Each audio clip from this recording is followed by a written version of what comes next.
Assalamualaikum warahmatullahi ta'ala wabarakatuh.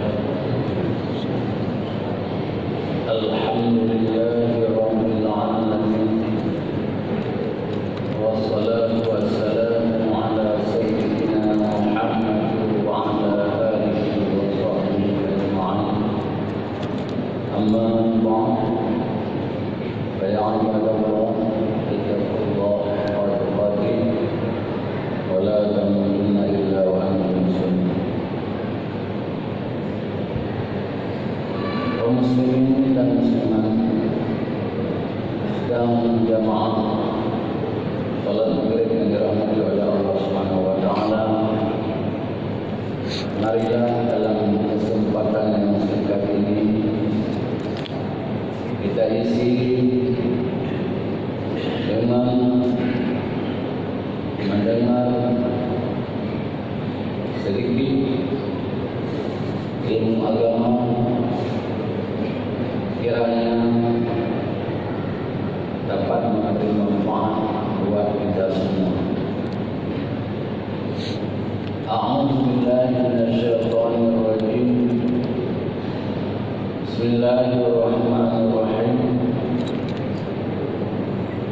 Allahumma inna 'ilman naf'ahu bihi awamiraka nawahiaka warzuqna fahman na'lamu kaifa najika bi rahmatika ya arhamar rahimin. Allahumma azidna 'ilman wa fahman wa alhiqna bis salihin. Allahumma arzuqna fahman nabiyyin wa hifdhan mursalin wa ilhamal malaikatil muqarrabin. Allahumma salli wa sallim ala sayyidina Muhammad wa ala alihi wa sahbihi ajma'in. Qala al-musannif wa mu'allif wa nafa'ana bi'ilmihi rahimahullah ta'ala ajma'in.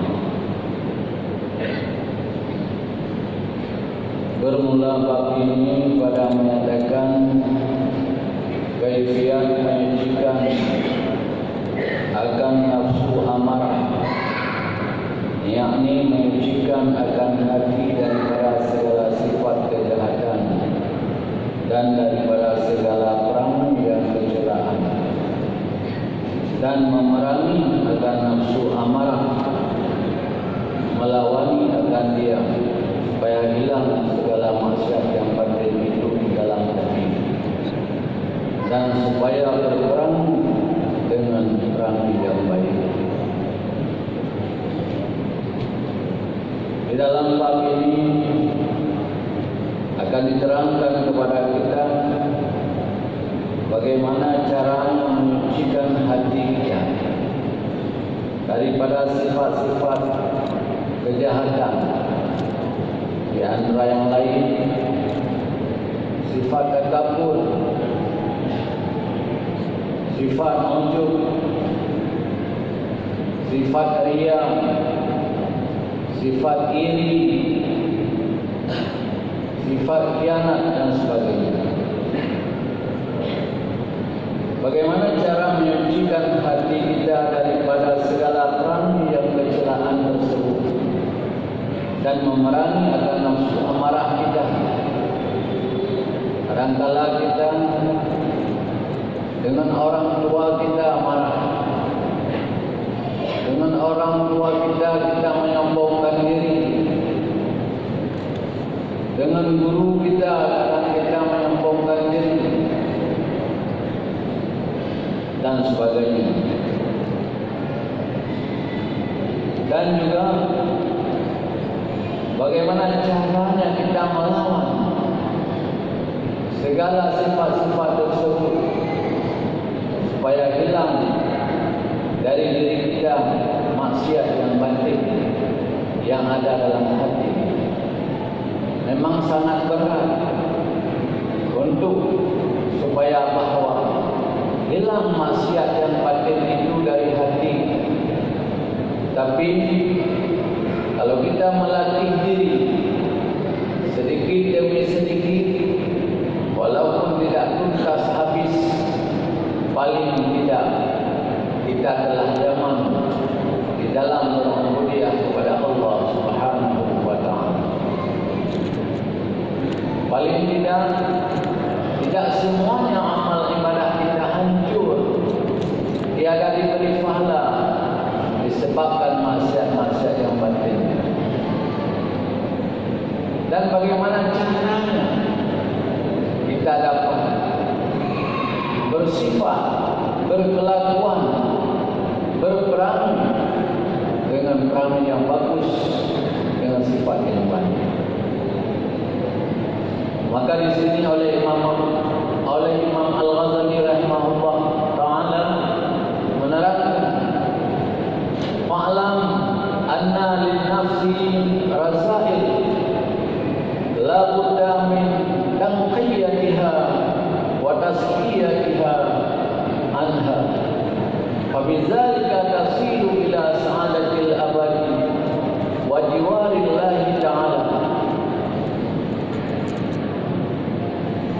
Maka ketahui olehmu, hai orang yang menunggak kemenangan di dalam dunia dan di dalam akhirat, bahwasanya bagi nafsu yang amarah, nafsu amaratul bisu itu beberapa sifat kejahatan.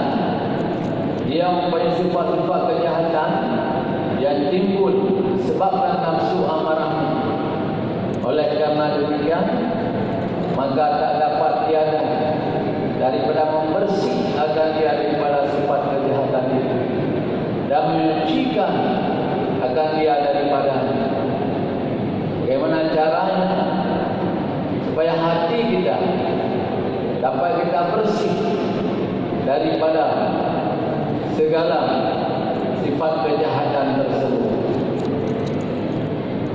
Maka dengan demikian itu engkau sampai kemenangan dalam akhirat selama-lamanya dan dapat hampir kepada Allah Ta'ala. Jadi kalau seandainya hati kita masih dipenuhi oleh sifat-sifat yang kejahatan, maka tidak akan mendapat kebahagiaan di akhirat kelak. Maka pada zaman dahulu Nabi Isa alaihissalam mengatakan kepada seorang sahabatnya, wahai sahabatku, mari ikut dengan aku, kita pergi ke sebuah desa. Lalu sahabatnya pergi ikut bersama Nabi Isa. Kejap Nabi Isa, kejap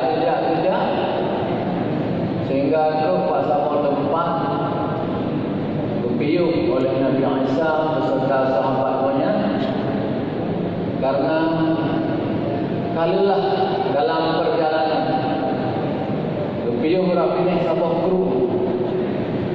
Lalu oleh Nabi Isa tersebut, dia ada membawa 3 roti. Kemudian Nabi Isa mengeluarkan roti tersebut, yang 3 biji tersebut.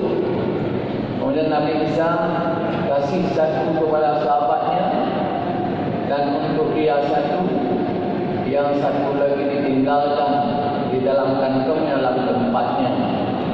Nabi Isa mengatakan bahawa yang satu ini untuk nanti kapan-kapan kita berhenti lagi, kita sudah sampai lagi, baru kita makan. Yang satu ini kita simpan, dan ini yang kita makan. Maka Nabi Isa setelah makan roti itu terasa haus. Kemudian beliau turun ke dalam sungai minum air.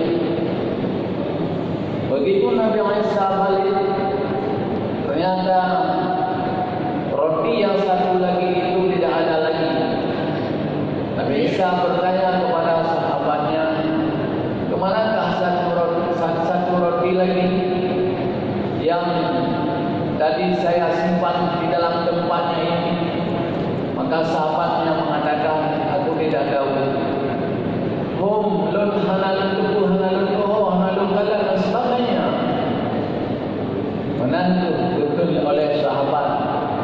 Nabi Isa AS. Karena Nabi Isa ulun dihanagala, yaitu sudi, hanagala selidiki bayangkan, hanagala kedai yang berat-beratkan, maka bawa tengkat pula. Umumnya menang kata bojak dah berangkat dah. Berangkatlah oleh Nabi Isa beserta sahabatnya. Maka dikala duduk pada suatu tempat, telah sampai di suatu tempat di pertengahan perjalanan, Nabi Isa melihat satu yaitu hijab atau sabuk geluk yang na dua anak. Kemudian Nabi Isa menunjukkan kepada salah satu dua anaknya. Kemudian anaknya itu pergi ke Nabi Isa. Lalu Nabi Isa membelikan anaknya itu. Kemudian Nabi Isa memanggangkannya, dipanggang oleh Nabi Isa. Lalu panggang, bajulah Nabi Isa beserta sahabatnya itu. Setelah Nabi Isa makan, cuma yang tinggal hanyalah tulang belulangnya. Kemudian Nabi Isa mengatakan kepada geluk atau anak geluk yang kali besi dan kali itu baju. Nabi Isa mengatakan, wahai anak geluk, bedah kembali. Wahai anak kejam, bangun kembali. Hidup kembali dengan izin Allah Subhanahu wa taala. Maka seketika itu atas mukjizat yang diberi oleh Allah kepada Nabi Isa, maka hidup kembali binatang tersebut. Udah. Kemudian diplumnya atau kejamnya saja memang dibalik. Kemudian dikun oleh Nabi Isa, wahai sahabat lu, katakan dalam iban kejadian orangnya, keanehan orangnya, mujizat yang diberi Allah Subhanahu wa taala kelun, dah hanai kalian yang orang lain kecuali hanyalah kata hai sahabat lu, maka lu tanya mereka singgah so yang baju roti yang nak gerak kuno yang berubah kuno yang tujuan dapat pada tapi kemudian sahabat Nabi Isa mengatakan juga seperti semula, melun hanalun tuho hanalun dalam. Tidak saya lihat ke mana itu roti yang ditaruh tersebut, yang disimpan tersebut. Kaum muslimin dan muslimat sedang jamaah maghrib dan isya dirahmati Allah Subhanahu wa taala.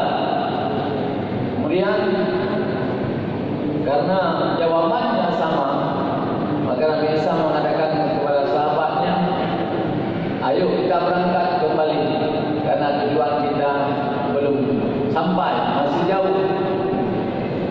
Maka Nabi Isa berangkat lagi dengan sahabatnya. Terus pada sebuah tempat Nabi Isa gejok tanah tu bersahur gedempuk ataupun pasir gedempuk. Setelah gedempuk kamu-kamu maka awalnya geduk oleh Nabi Isa melakir Allah, ya Allah yang wujud, tumpuk tanahnya atau tumpuk pasirnya kumuh. Maka kepujud oleh Allah Subhanahu wa taala, tumpuk tanahnya kumuh, gadir kumuh. Leje kumuh berbagi tanahnya, tumpuk muhnya dari tanahnya boleh. Lebar tumpuk, ada bahasa ada pegang, lebar karung.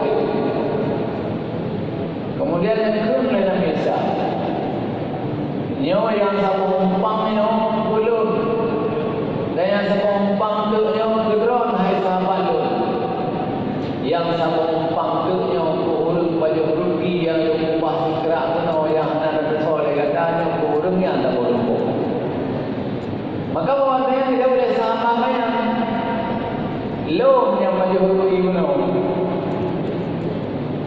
maka pemandangan busuk lah dengan iaitu sangat nyata. Walaupun pada hakikatnya secara lahir tidak mungkin orang lain, karena memang sahabatnya yang ada di sana. Kemudian ke Nabi Isa menyomanan tajuk kata, karena Nabi Isa orang galak bersedekah, galak bersedekah Nabi Isa, bersedekah antara satu karung yang kata Nabi Isa bersedekah dan mendapatkan. Inilah karena orang melomba tamak, itu sifat yang sangat tidak bagus. Karena ada sifat tamak padanya, ada sifat apa? Nazifut bulu, nyong-nyong, kaku. Han busuk ada pertama pun, han terbuka dengan yaitu tamak yang kedua. Nah, dia sifat tamak terbuka dengan tamak. Kemudian Nabi Isa mengatakan kepada sahabatnya, jadi tinggallah kamu hai sahabatku di sini, uruslah emasmu, dan saya melanjutkan perjalanan kepada tempat yang saya tuju. Kemudian Nabi Isa berangkat, tinggallah sahabatnya sendirian di situ. Kemudian datanglah dua orang perampok ingin merompok emas yang 3 karung tersebut. Kemudian sahabat Nabi Isa mengatakan, jangan kamu rompok, ambillah kalian seorang 1 karung. Kemudian tiba-tiba mereka kelaparan. Salah satu mereka mengatakan, siapa di antara kita yang membeli nasi ke kampung sebelah? Kenapa kampung sebelah naik bukat makanan. Jadi bukat bukan dari jamun kanan, bukuh bukan dari jamun kanan. Kalau orang yang macam masa-masa nanti awal di kanan bukat bukuh yang. Jadi bawahnya dalam hati orang yang abdul, yaitu sahabat Nabi Isa mengatakan, bahlun berdaya abdul. Jadi Nabi Isa, sahabat Nabi Isa yang berangkat yang jauh kampung sebelah. Karena dia ada sifat tamak dalam hatinya, sifat yaitu sifat bulu, sifat lebah. Dibancara pun dia nak bawah tumpuk, yang kaya bagi itu perempuan benar mesti cari balik pulang. Supaya bagaimana caranya diambil kembali. Lalu terbisik dalam hatinya, ini mungkin yaitu sial dari iblis, yaitu ditaruh ingin merencanakan memasukkan racun di dalam nasi yang dibungkus tersebut. Jadi sahabatnya makan di situ. Kemudian setelah dia makan, dia bungkus 2 bungkus, dia taruh racun di dalamnya. Dia beli racun, taruh racun. Kemudian dia bawa pulang. Rupanya 2 orang perempuan tadi telah siap. Bagaimana caranya? Yang 1 karung yang miliknya diambil untuknya, dirampas untuknya dengan cara dia bunuh. Dia pukul, dia bunuh mati sahabat Nabi Isa tersebut. Kemudian setelah diletak nasi, dipukul di kepalanya, akhirnya bertumpahlah darah. Matilah sahabat Nabi Isa. Dan kedua perempuan tadi karena memang telah sangat lapar, tidak panjang pikir, akhirnya dia apa? Mengambil nasi 2 bungkus tersebut, dia makan. Dia makan terus tanpa pikir panjang apa yang ditaruh di dalamnya. Karena memang nampaknya daging yaitu panggang, ayam panggang, dia makan terus. Tidak lama kemudian maka mati matilah keduanya ini. Kubuh-kubuh yang bapak mati nak bibit dia itu darah dan bapak. Bibit darah dan bapaknya itu menghapur darah dia sehingga mati pagi hari. Sehingga Nabi Isa kembali dari kampung, dari desa yang dia pergi tersebut, kembali ingin pulang ke tempatnya, melewati yaitu emas tadi. Lihat Nabi Isa, 3 orang telah keluar darah, telah berhamburan darah di atas yaitu emas itu. Sehingga Nabi Isa mengatakan, inilah akibat orang yang bersifat dengan tamak. Dia dengan sifat loba. Maka karena demikian, itulah satu penyakit batin yang paling berbahaya di antara penyakit-penyakit batin, termasuk loba tersebut, tamak tersebut, penyakit yang berbahaya. Kenapa timbul korupsi dan sebagainya? Karena tamak saja. Nauzubillah, semua nauzubillah. Bahkan tamak ini dikatakan bahawa dia adalah sifat babi. Karena bui bila mati semua rusak semua bui, maka ipajuh bangkian wadah dikatlau dia uleh holain, dia muntah holain, lalu dikisah ipajuh dong menyuhana abe hayu. Inilah sifat tamaknya, sifat babi, sifat hanadot, sifat binatang yang sunat boh. Dan yaitu bagaimana caranya kita menghilangkan, menjauhkan daripada sifat tamak tersebut dan sifat-sifat yang lain. Inilah termasuk sifat yang mematikan pada hakikatnya. Tidak habis di dunia begitu saja, tapi nanti akan dipertanggungjawab, akan dihisab di hari akhirat, di yaumul qiyamah, di dalam tamaknya tersebut. Apa-apa yang telah diambil dengan sifat tamaknya, maka dia tersebut akan dipertanggungjawab di hari akhirat. Maka itu adalah termasuk salah satu daripada sifat kejahatan. Maka perlu kita mujahadah, riyadhah, memerangi hawa nafsu, melatih diri kita, antara lain dengan berpuasa Senin Kamis, berpuasa yaitu ayamul beba, merau-rau putih, merau hitam, merau belut, merau belut, merau belut, dan yaitu lelah, memangdah merau belut. Dan juga Senin Kamis. Jadi bagaimana caranya supaya dapat bersih jiwa kita, hati kita daripada sifat-sifat razail, sifat yang hina, sifat yang akan menjerumuskan kita ke dalam neraka Allah Subhanahu wa taala.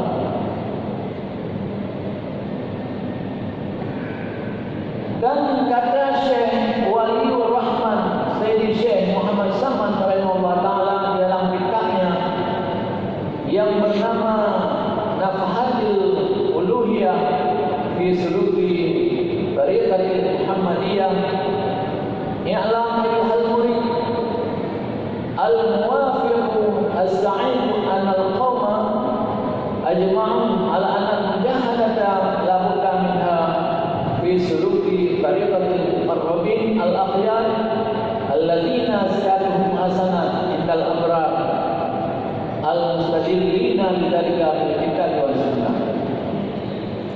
Ketahui oleh hai segala murid yang diberi taufik, yang berkehendak kemenangan di dalam dunia dan akhirat, bahwasanya kaum ahli sufi muafakat sekalian mereka itu, sepakat sekalian mereka itu atas bahwasanya mujahadah, yakni memerangi akan nafsu amarah bisu itu dan melawani akan nafsu itu tak dapat tiada daripadanya di dalam menjalani jalan orang muqarrabin dan akhyar.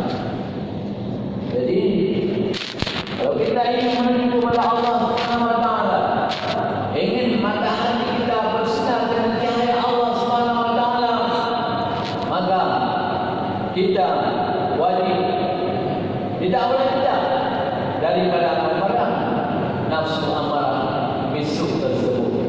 Nafsu amarah artinya nafsu yang paling suka kepada kejahatan, nafsu yang suka dia kepada iri dengki, suka dia mentakaburkan diri, suka dia memperlihatkan amal mulia kepada orang lain, suka dia merasa dirinya hebat dan sebagainya dan sebagainya. Suka marah kepada orang tuanya, kepada istrinya, kepada anaknya, marah dan pahak. Itu termasuk ialah nafsu amarah bisu yang perlu kita, yaitu memerangi, yang perlu kita waspadai, yang perlu kita, yaitu bagaimana caranya menjauhkannya. Jadi orang mukarrabin yang akhyar, orang-orang yang berpilihan, yang adalah kejahatan mereka yang dikembalikan pada orang yang abrar. Dalam istilah yang lain dikatakan khairun lil abrar, syarrun lil mukarrabin. Seperti bagi hukum khuldi pada Nabi Adam. Karena Nabi Adam beliau dekat dengan Allah Subhanahu wa taala yang hanajur. Bahkan Al-Quran disebut maksiat oleh Allah Subhanahu wa taala ke Nabi Adam. Walaupun pada hakikatnya memang Nabi Adam hanya berdosa karena memang sudah tahu beliau itu ialah kehendak dari Allah Subhanahu wa taala. Tapi pandangan beliau itu dekat dengan Allah itu ialah sifat yang jelek, sifat yang tidak bagus. Jadi bagaimana caranya supaya bahwa sifat-sifat tersebut dihilangkan dari kita?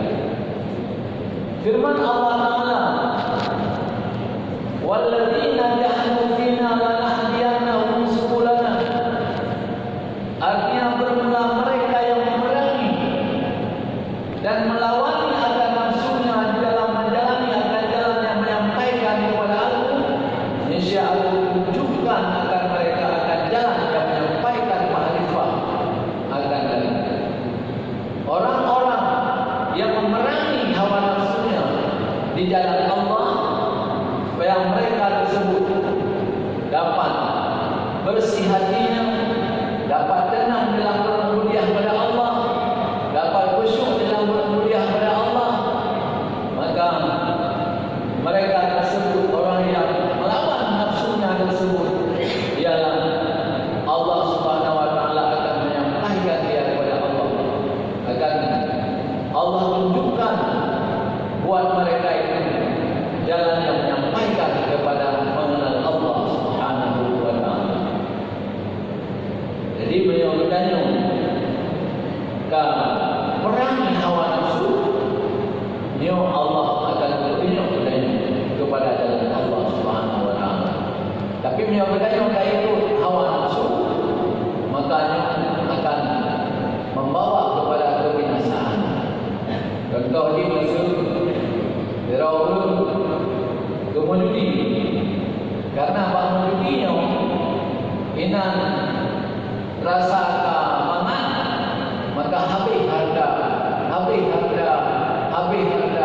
karena kajian lupa menjudi, sehingga analis nilai harta ujung ni bengih mereka, bengih maluan, bengih dengan anu, sehingga kadang-kadang tinggal jerot basah air rumah pegon gara-gara itu nafsu bak menjudi. Alhamdulillah, semua alhamdulillah.